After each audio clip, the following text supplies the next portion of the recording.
35 taon na nagtitinda ng lugawan o almusal. Isa na tong matatawag na legendary. Simula noon hanggang ngayon, kung paano nila lutuin yung lugaw gamit ang gatong ay hindi nila binabago. Kaya namang gustong gusto ng mga tao ang kanilang mga paninda. Kaya 2 hanggang 3 oras ubos ang kanilang paninda. At ito nga ang Aling Bombeng lugawan na matatagpuan sa number 19 Buenaventura Street, Tangos North, Navotas City.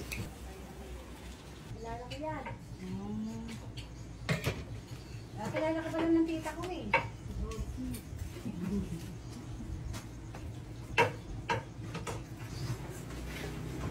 Bilang.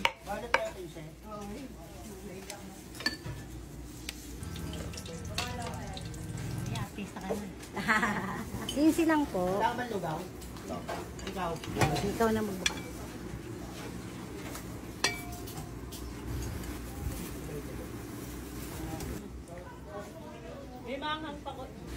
Ano po tayo? Magandang umaga po. Kabayo po. Tayo nga pala, ano oras nag-o-open itong lugawan?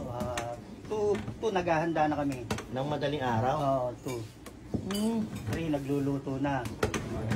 Tapos mga 5:30, may mga bumibili na yan. 5:30 ng umaga. Oo.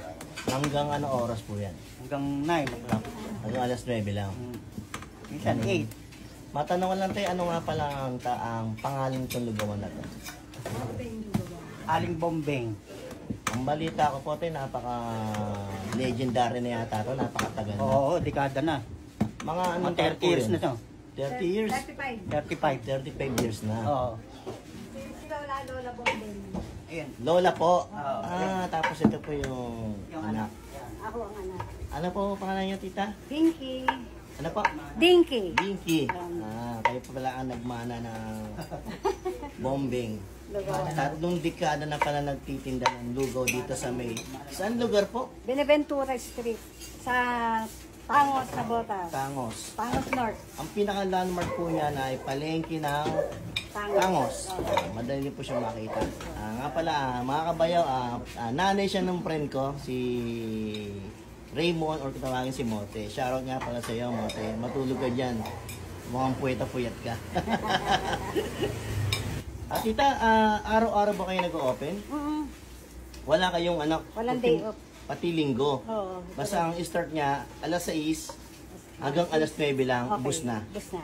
Grabe, 3 oras lang pala. Pagka Sunday, mga 8 o'clock wala na. Pag linggo, Linggo. mas lalong... Mas mabili.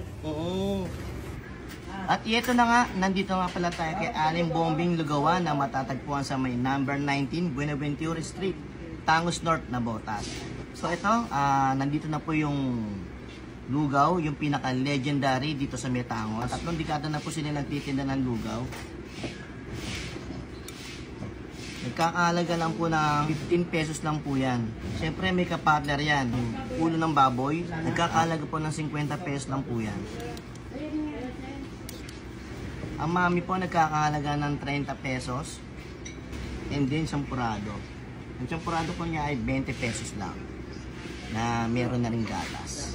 Siyempre pag may lugaw, hindi mo mawala yung sumpya. 15 pesos. Siyempre pag may sampurado, yung pandesal. 10 pesos, 5 pieces. Tara, tikman na natin. Cheers!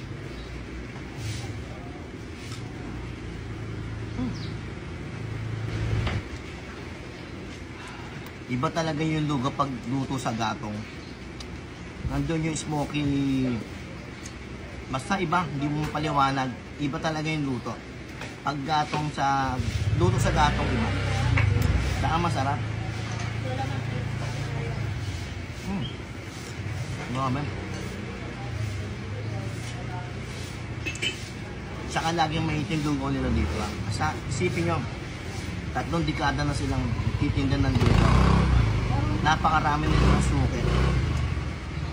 Talagang pinipilahan itong lugaw ni Aling Bombeng. Tsaka ang sarap ng ano, yung minuli na sa ulo ng baboy. Makunat-kunat.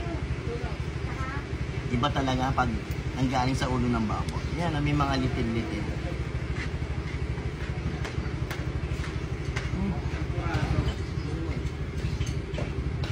Kakalaga ng 15 pesos.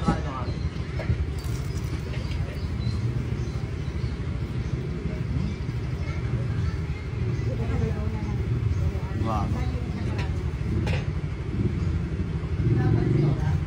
Hindi tinipid. Next pa yung mami niya. Yate paminta.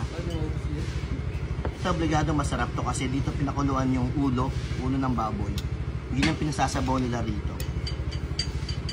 Yan. Init-init na yan, no? Tsaka ang gamit nilang bawang. Talagang bawang, hindi yung, alam nyo na, pag yun ang mga gamit, tsaka mga legendary ang mga ganyang katagal na nagtitinda, hindi sila gumagamit ng mga peking bawang. Yan talaga ang gamit. Ang lakas kasi magpalasa niyan, yung ganyang bawang. Kahit ako nagluluto ko, yun ang gamit ko, hindi ako gumagamit ng mga peke.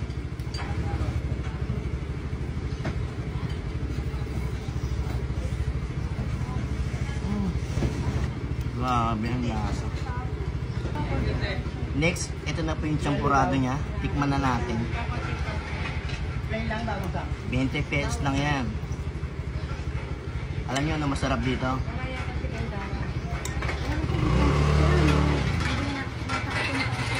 Ito, pandesal, nagkakalaga ng 2 piso. So natin.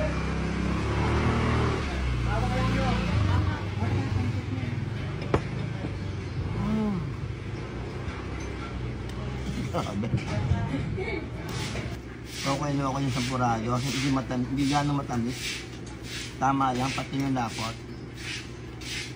Saka yung malagkit, malambot na. Goods. At yung pinakahuling titikman natin, yung pansit niya, nagkakalaga ng 15 pesos.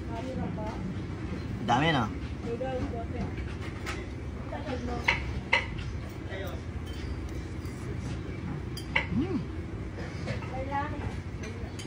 Ano pa? Walang ganong gulay pero malasa. Alam nyo ba't malasa to? Alam ko na. Ang sinabaw din po dito yung pinagkaluan ng ulo ng baboy. Magaling magluto. Bayaw. Ewan ka bang na?